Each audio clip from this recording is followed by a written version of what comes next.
Hello, welcome back to my YouTube channel. Simple ಆಗಿ breakfast ಯಾವ ಥರ ಮಾಡೋದಂತ ನೋಡೋಣ. ನಾನೊಂದು ಕುಕ್ಕರ್ ತಗೊಂಡಿದ್ದೀನಿ. ಇಲ್ಲಿ ಇದಕ್ಕೆ 2 ಸ್ಪೂನ್ ಕೋಕೋನಟ್ ಆಯಿಲ್ ಹಾಕೋತಾ ಇದ್ದೀನಿ. ಸ್ಪೂನ್ ಸಾಸಿವೆ, 1 ಸ್ಪೂನ್ ಉದ್ದಿನಬೇಳೆ, 3 ರೆಡ್ ಚಿಲ್ಲಿ ಕಟ್ ಮಾಡಿ ಒಗ್ಗರಣೆಗೆ ಆ್ಯಡ್ ಮಾಡ್ಕೋತಾ ಇದ್ದೀನಿ. ಹಾಗೆ ಕರಿ ಲೀವ್ಸ್ನ ಸ್ವಲ್ಪ ಆ್ಯಡ್ ಮಾಡ್ಕೋತಾ ಇದ್ದೀನಿ. ಒಂದು ದೊಡ್ಡದು ಈರುಳ್ಳಿ ಕಟ್ ಮಾಡಿ ಹಾಕೋತಾ ಇದ್ದೀನಿ. ಚೆನ್ನಾಗಿ ಆಯಿಲಲ್ಲಿ ಫ್ರೈ ಆಗಲಿ. ಇದು ನೋಡಿ, ಫ್ರೈ ಆಗ್ತಾ ಇದೆ. ಆನಿಯನ್ ಸ್ವಲ್ಪ ರೆಡ್ ಕಲರ್ ಬರೋವರೆಗೂ ಚೆನ್ನಾಗಿ ಫ್ರೈ ಮಾಡ್ಕೊಳ್ಳಿ. ಇದೊಂದು ಸಿಂಪಲ್ ಆಗಿ ಟೇಸ್ಟಿಯಾಗಿರುತ್ತೆ, ತುಂಬ ಸಿಂಪಲ್ ರೆಸಿಪಿ. ಇವಾಗ ನಾನು ಇದಕ್ಕೆ ಒಂದು 3 ಗ್ರೀನ್ ಚಿಲ್ಲಿನ ಆ್ಯಡ್ ಮಾಡ್ಕೋತಾ ಇದ್ದೀನಿ. ಇದನ್ನು ಅಷ್ಟೇ ಆಯಿಲ್ ಚೆನ್ನಾಗಿ ಫ್ರೈ ಆಗಲಿ. ಯಾವಾಗಲೂ ಒಂದೇ ಥರದ ಬ್ರೇಕ್ಫಾಸ್ಟ್ ಮಾಡೋಕ್ಕಾಗಲ್ಲ, ಹಾಗೆ ವೆರೈಟಿ ಬ್ರೇಕ್ಫಾಸ್ಟ್ ಟ್ರೈ ಮಾಡ್ತಾ ಇರಬೇಕು.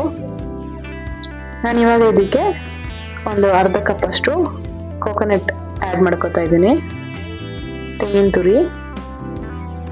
ಇದು ಸ್ವಲ್ಪ ಫ್ರೈ ಆದರೆ ಸಾಕು ಆಯಿಲಲ್ಲಿ, ಸ್ವಲ್ಪ ಹಸಿನೇ ಇರಲಿ, ಅಷ್ಟು ತುಂಬ ಫ್ರೈ ಮಾಡೋಕ್ಕೆ ಹೋಗ್ಬೇಡಿ ಆಯಿಲಲ್ಲಿ.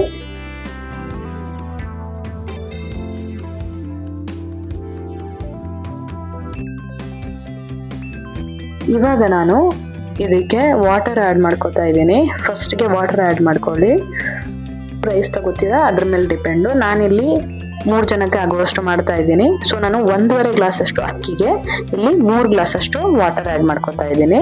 ಇದಕ್ಕೆ ನಾನು ಒಂದು ಸ್ವಲ್ಪ ಸಾಲ್ಟ್ ಹಾಕೋತಾ ಇದ್ದೀನಿ. ಉಪ್ಪು ರುಚಿಗೆ ತಕ್ಕಷ್ಟು ಆ್ಯಡ್ ಮಾಡ್ಕೊಳ್ಳಿ. ಇವಾಗ ನಾನು ರೈಸ್ನ ಆ್ಯಡ್ ಮಾಡ್ಕೋತಾ ಇದ್ದೀನಿ. ಇದರಲ್ಲೇ ನೀವು ಉಪ್ಪು ಚೆಕ್ ಮಾಡ್ಕೋಬಹುದು. ಒಂದು ಸ್ವಲ್ಪ ಉಪ್ಪು ಜಾಸ್ತಿ ಇರಬೇಕು. ಇಲ್ಲಿ ಟ್ರೈ ಮಾಡುವಾಗ ಉಪ್ಪು ಜಾಸ್ತಿ ಆಗಿರಬೇಕು, ಒಂದು ಸ್ವಲ್ಪ. ಅವಾಗ ರೈಸ್ಗೆ ಕರೆಕ್ಟಾಗಿ ಹಿಡಿಯುತ್ತೆ.